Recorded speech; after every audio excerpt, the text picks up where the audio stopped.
Hey guys, in this video I'm going to be trying to use something I found on the internet as a colouring page and turning it into a fully coloured in and fleshed out with effects picture using this picture here and turning it into this picture here, and I even make it into a phone background. Keep watching to the end of the video for more information, but I'm really going through step by step what I do and how I do it. Keep watching. Hopefully you will enjoy.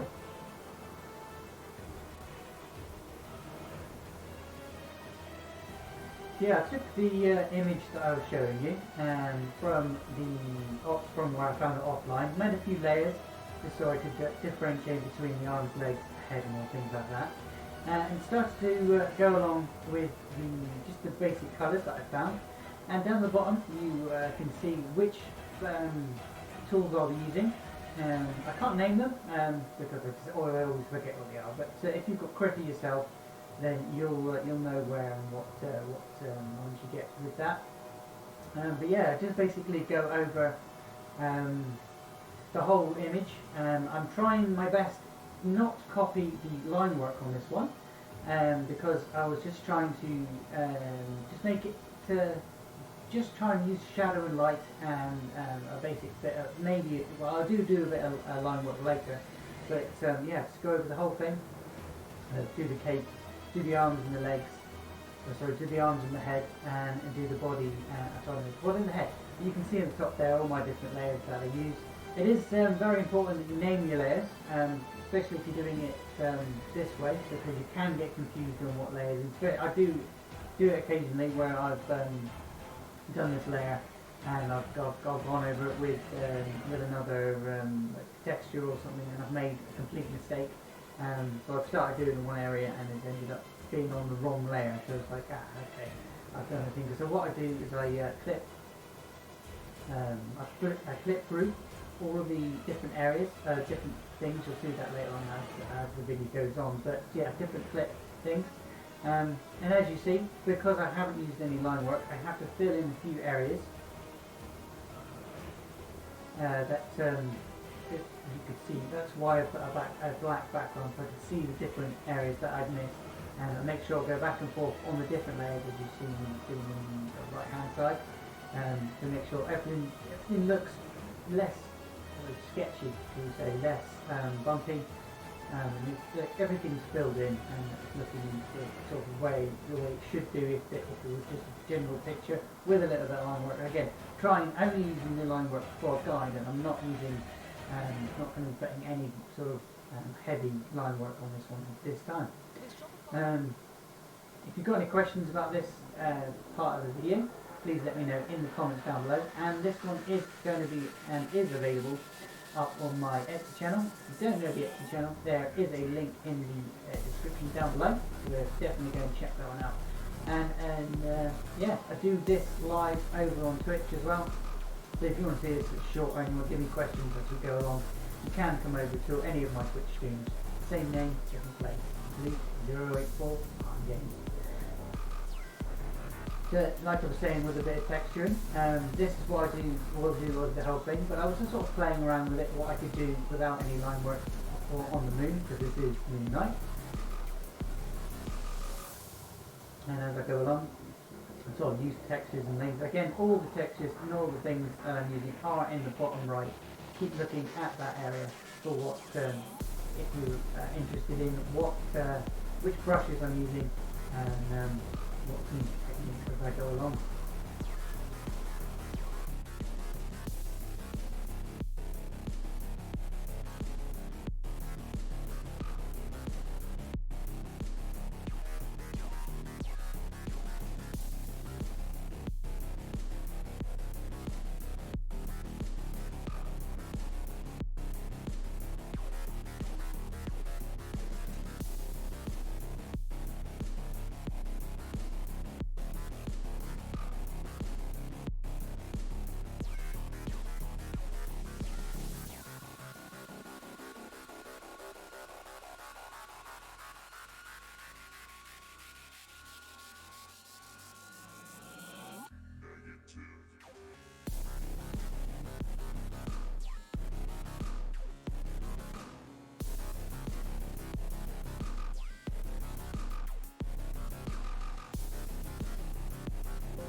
Okay, so I was saying to you that I've done the layers, I've done all the flat colour as you just saw me doing, and now I'm putting in the extra layers. Again, I colour them and name them if I need to, but you generally don't need to name them because I've already named the things. And that's why I put different colours to tell you what layer the texturing is. And like I was saying, make sure that you use the right layer. Because you can texture over the colour it, and yeah, you can do that. But doing it this way, where you click group, it is in the settings. If you right click on the layer itself and you go down and apply click grouping, now it makes it so much easier to texturise things. Because if I hadn't already, the texturings that I'd be putting here would overlap to the other things that I've already coloured, and it just becomes a mess, and you end up having to do a load of deleting. So it's always best to click group things. And again, colour them because you can't really get mixed up which layer you're using, because you can tap it by mistake, do a load of work, and then you realise, oh my god, I've just selected over the completely wrong thing, and I've got to delete all of that and start again. So make sure you colour things or name it, or whatever what sort of really works for you.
I'm just adding the chest area textures. I do, like I said, I do a little bit of line work. That is just sort of as a guide to see where the chest armour is, or the chest features. So you want to give it, I want to give it a little bit of definition.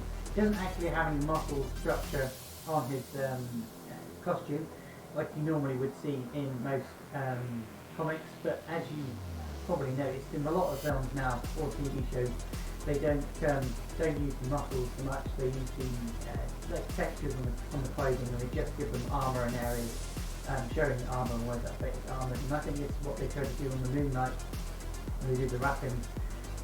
So again, I put a little bit of line work just as a guide, just sort of trying my very hardest not to copy the original too much, but you can't avoid certain areas when you've got to copy it. So I put a little bit of line work on the top of it.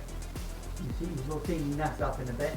I've already seen it myself where I've messed up. I've gone over the top to the wrong bit, but I do correct that mistake. And again, I have to delete things, erase things, and have to start all over again with certain areas, and that really annoys me. But yeah, a little bit of line work does help. If on this particular one I was trying my very hardest not to do any line work, but it's unavoidable in certain areas.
on the this part now, where I'm sort of deciding where the shadow's going to be, I wanted to try out something a little bit different.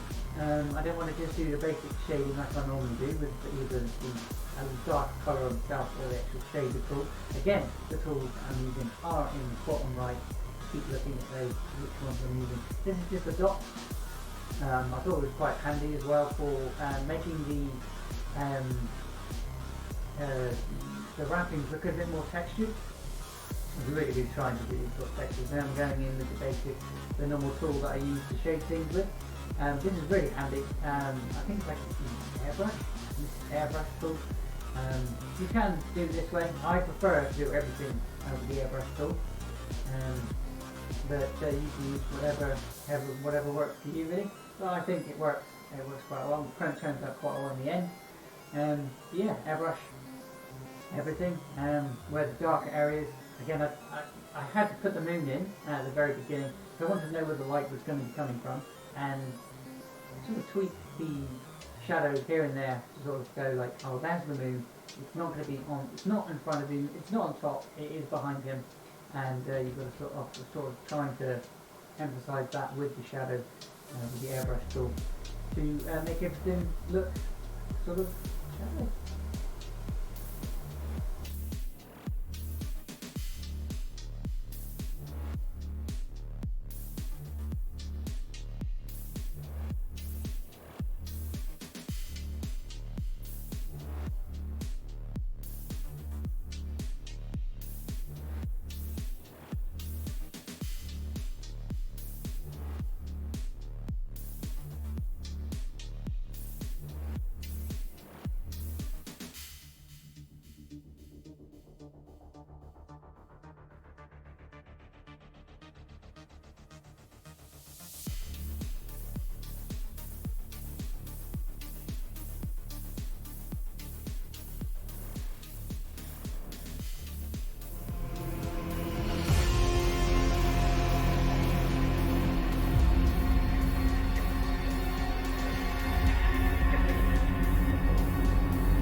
Like I was saying, I was trying to not use too much line work, so I'm now going over my line work with the smudger tool. I call it the smudger tool, I don't know if it's called the smudge tool, but I call it the smudge tool. Because it's on different layers, I'm not going to mess up anything else between the layers, and it's again, flip grouping, make sure it's the right one, right at the top. You will not go over any lines. If you want to clip how I do all of this in a different video just to show you how to do it yourself, please let me know in the comments down below. But I am now going over all the line work with the smudge tool just to give it like a bit more, what shall we say, realistic look. So it's not looking so like I've drawn it by hand. I'm trying to use as if it's like a real thing that you can. Trying to make it look as real as possible. Again, I'm not in any way professional. I do this sort of thing, but yeah, I try my best. So we're getting into the line work now. Sorry, not line work, just said about line work. Now getting into the light and a bit more shadow. I thought when I was doing the armour, I wanted to make it look a little bit shiny, but I also wanted to define the armour piece on his gauntlets to have like a little bit of depth to them, like as if they were like made of metal. I tried to do the same thing on his moon blade in his chest.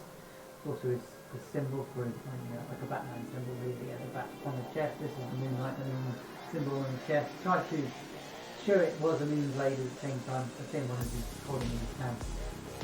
These different tools. Again, look on the right for all the layers and which layer I switched and swap between. Because again, I made that mistake and I had to correct it and trying to work with it at the same time.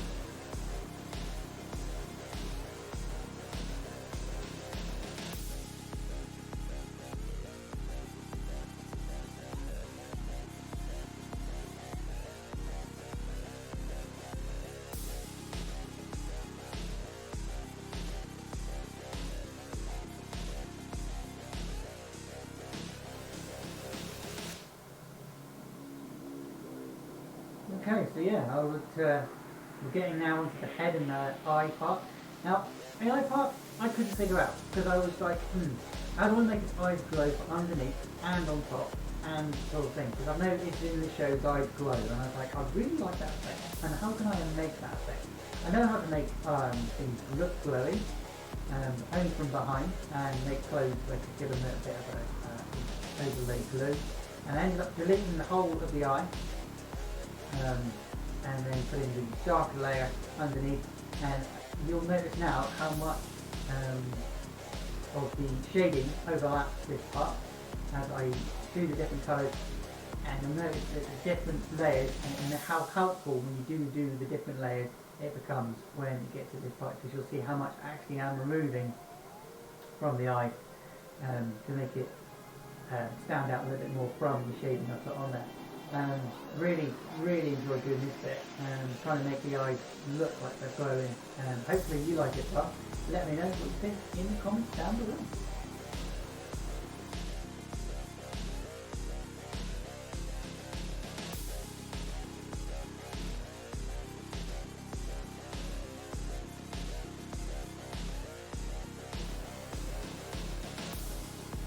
And my favourite part of all of it, because I've put too much shading on, it was looking way too grey and dark, and Moonlight is a very white colour, and in the comics it is anyway, and I'm trying to make it look more comic than TV show. Going over with the tool that you can see at the bottom there, I call it the light tool. I don't actually know what it's called, but I call it the light tool. You've got the fog and you've got the light tool. The fog is right next to that one. The light tool. Again, the moon is the light tool, so I'm making it more shiny on one side than the other. The shiny light source where the light's hitting it, and try and make it just pop that little bit more with a little bit of glow. And I really think that it turned out quite well. I was kind of impressed with myself. I don't know about my sheer communicating or whatever, but yeah, I think it worked out well. And let me know what you think.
And I've done all the back glow now, and all the glow areas that I wanted to look. And I thought to myself, this could actually be good for a plain background. And this is what it is available for up on my Etsy channel. I turned it into a phone background. I've actually got the phone on my phone background. I've got a Galaxy, and so if you would like this for yourself, please let me know what phone you have for ordering, because it makes all the difference, because it may not fit on your phone exactly the right size. So make sure you tell me what size you are. I've already got a preset, because as you saw I did a Spider-Man Miles Morales previously, and I made all of that available off on my Etsy as well. But yeah, I turned it into a phone background, and I really do like the way it turned out. Really would like some feedback on this one, guys. So if you can, please let me know in the comments down below. If you don't want to do that, then be just as nice and leave a like here by leaving a thumbs up. And if you're new to the channel, make sure you hit that subscribe button. That's my Moon Knight done from something I made up on. I found a colouring page, then I took it into Critter and turned it into a phone background. And if you want some more like this, don't forget, let me know by hitting that bell.